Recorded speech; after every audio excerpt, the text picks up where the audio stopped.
Kita ini bisnis service. Kalau Anda tidak saling menservis dan nggak tahu cara menservis bagaimana, gimana bisa memberikan yang terbaik buat konsumen. Nah, kadang-kadang pelatihan-pelatihan yang keras seperti ini, karena banyak perusahaan sekarang yang saya bilang kemarin ya, sudah mulai memasukkan karyawan mereka baru itu ke semi militer. Sudah banyak yang berhasil, Pak.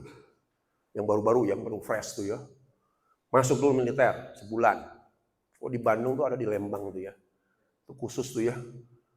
Ada juga di Jakarta ada, belum banyak tuh.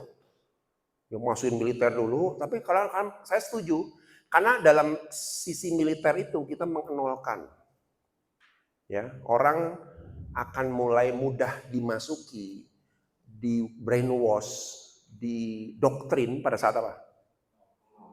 Bukan, pada saat fisiknya capek. Apapun masuk. Nah itu terbukti. Oh, semua nilai-nilai perusahaan, Anda harus gini pada saat capek Pak lelah. Kita pernah bangun dulu waktu tahun 2012 sampai 2014 itu sekarang Bang Wuri Saudara dong. Bang Wuri punya Korea. Ya. Jadi kita pendidikan mereka 3 bulan sana. Semua yang baru itu masuk ke camp. Ada camp namanya itu. Ya. Belajar dari jam 8 sampai jam 5, dilanjut dari jam 7 malam sampai jam 10 malam. Every day selama 3 bulan. Sekian tahun saya tanya, gimana orang-orang hasil? Wah Pak, sukses jadi pimpinan cabang. Sukses di bidang mereka. Kenapa? Dinolkan. Dikasih berbagai macam hal yang positif di kepala mereka. Kadang-kadang ya anak baru yang mau nggak mau tuh. Ya mungkin dalam skala yang kecil kan nggak mungkin di sini ada camp gitu Pak ya. Tapi minimal anak baru itu harus jangan gini loh. Misalnya minta anak baru ya, Pak, 1 orang dong. Oh siap. Direkrutlah sama Pak Imam. Pak Imam bilang merekrut orang ya. Kumpul, Pak Imam nih orangnya ya. Ya udah kamu kerja di sini ya. Dah, diam situ. Ini kerjaannya, ini tugasnya, dah. Nggak pernah ditanya, nggak pernah dievaluasi, apa yang terjadi? Loss. Coba aja loss. Ingat kemarin ya, tahapan sampai kesadaran gimana? Ayo, masih ingat nggak? Ayo. Paling basic apa? Supaya dia sadar, tahu, jadi orang tuh profesional. 1, rule of the game, 100.000. Yang kedua, do and don't. Do and don't, 100.000 lagi. Yang ketiga, konsumsi 300.000. Yang lain gimana? Udah stop, yang lain lah. Yang keempat apa keempat? Hah? Enggak, bukan. Yang keempat. Habit, oke, 100.000 yang ini. Baru jadi kesadaran. Itu untuk membangun rule of the ground, kita harus kontrol tuh anak baru tuh. Jangan biarin jalan sendiri. Cek. Gimana hari ini tugasnya? Udah selesai belum? Coba sekali lihat. Masih kurang ya. Nanti belajar lagi ya, support lagi. Oke. Besok cek lagi terus. Oh, ini nggak bisa begini nih. Aturan di kita begini. Tolong jangan gini ya. Terus aja. Sampai otaknya tuh tercetak bahwa oh, kalau di auto vision kerjanya harus begini. Coba lihat. Berapa bulan kemudian kita nggak sulit nanganin orang. Kalau dibiarin ya seliberan sendiri tuh. Kita stres sendiri. Aduh, anak buah gue gini ya. Salah kita. Orang nggak bisa kok nggak di-clearkan sejak awal dia kerja. Gitu ya. Kalau ini juga sama nih. Yang teamwork tadi, kalau di kita tanya dulu temennya, baru boleh pulang. Jadi memang kondisi sekarang ini, saya lihat juga banyak perusahaan itu masih di ranah bereksperimen ya. Ada perusahaan yang kayak contoh di mana tuh, FMG yang besar di sana tuh, Wingkop, sampai membuat satu ruangan itu kafe, ada tempat PS5, ada tempat game segala macam gitu kan ya. Jadi maksudnya memfasilitasi generasi yang itu supaya betah dulu. Kan kalau nggak, aduh kaku begini, males kan anak muda sekarang milih-milih ya, karena terbiasa hangout ya, kerja di kafe, jadi akhirnya pengen suasana, dibuatlah seperti itu, ya.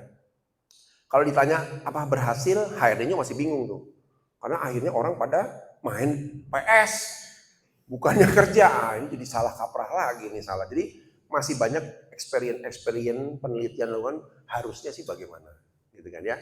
Tapi kalau saran saya setuju juga tadi Pak Ili ya. Jadi artinya kalau kita membiarkan hanya kita sibuk mikirin gaya mereka, ini perusahaan kan bisnis, nggak bisa jalan tuh, macet semua. Karena bagaimanapun juga mereka itu produk dari siapa?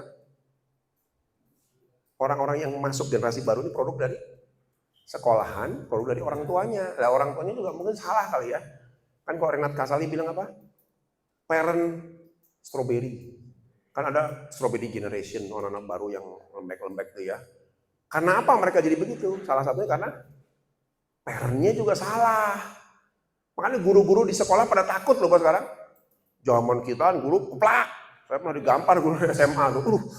Udah pasrah aja. Orang tua juga, salah kamu. Kalau sekarang jangan kan jewer aja penjara. Nah, akhirnya guru-guru takut, ngelatih takut. Gitu kan. Sekolah semua takut kok. Ya, ini kan jadi kacau balau nih. Ya, gurunya jadi takut, orang tuanya jadi bingung, anaknya juga bingung, dan lain sebagainya. Nah, kalau di dunia kerja, ya saya juga punya pengalaman ya. Jadi ada satu orang kerja, belum lama. Lalu kita lihat kok kerjanya kayak begini ya, nggak optimal. Ya, lalu pernah kapan tuh dimarahi sama tim saya. Ya marahnya sebenarnya standar sih ya. Apa yang terjadi? Siang-siang pulang Pak, pulang ke rumah. Pak saya nggak tahan Pak, saya nggak biasa dimarahin. Balah saya bilangnya gimana sih? Aduh, apa yang terjadi? Besok datang bapaknya. Lah bapaknya, kenapa urusan sama bapaknya, yang kerja anaknya. Aduh ruwet lah pokoknya Pak. Ya, nggak mungkin Pak Joko datang, bapaknya datang, Pak Andre, mohon maaf ya, Pak Joko nggak enak dimarahin. Ya kok jadi bapaknya sih urusannya. Tapi itu hal yang terjadi dalam generasi sekarang. Harus siap-siap tuh nanti. Besok-besok bapaknya datang ngerebek ini nih. Pak, kenapa dimarahin anak saya, Pak? Ya, mau marah apa sama bapaknya? Misalnya begitu. Ya. Oke ya. Jadi, ya silakan. Ini apakah jadi suatu konsekuensi Pak untuk generasi Z ini? Prefer pekerjaan yang lebih ke arah digital. Katakanlah kerja kayak misalnya Pak Iwan orang lapangan. Mereka mungkin untuk ini lebih nggak suka kayak seperti itu. Ya. Bagaimana Pak? Fenomena sekarang yang dilihat sekarang jadi Pak, beberapa juga kita lagi mengembangkan struktur isi marketing ya Pak. Ada jabatan-jabatan yang mungkin terdengar baru sebenarnya juga karena mengikuti fenomena katakanlah ada live streamer, kita punya TikTok konten kreator, memang yang secara fungsi hierarkikal itu ada ketua umum dulu, marketing manager, sales manager, supervisor, ya supervisor kreatif apa buat advertising yang bersifatnya itu offline branding seperti itu Pak. Jadi memang ya perusahaan sih bisa menyesuaikan dengan kebutuhan dan keinginan mereka dengan si ya pola-pola pekerjaan itu sendiri. Ya. Ya artinya kalau memang itu di dunia digital ya buat anak baru nggak ada masalah karena mereka memang concernnya di situ. Tapi juga kalau ini contoh ya, saya megang Rumah Sakit Boromius, ya tren 10 tahun 55 tahun terakhir itu merekrut orang bukan di Pulau Jawa sampai ke NTT, kata dia lebih awet Pak, kan orang daerah kan ya mungkin kemampuan digitalnya kurang, ininya lemot jadi jarang terkontaminasi gitu, malah lebih bagus-bagus perawat-perawat dari luar Jawa. Kalau udah di kota Pak, aduh 2 bulan keluar, sebulan keluar, jadi stres sendiri. Ya banyak strategi lah perusahaan bisa lakukan, tapi kalau menurut saya, kalau memang diarahnya ke digital, ya sebenarnya lebih cocok memang karena mereka stylenya di situ.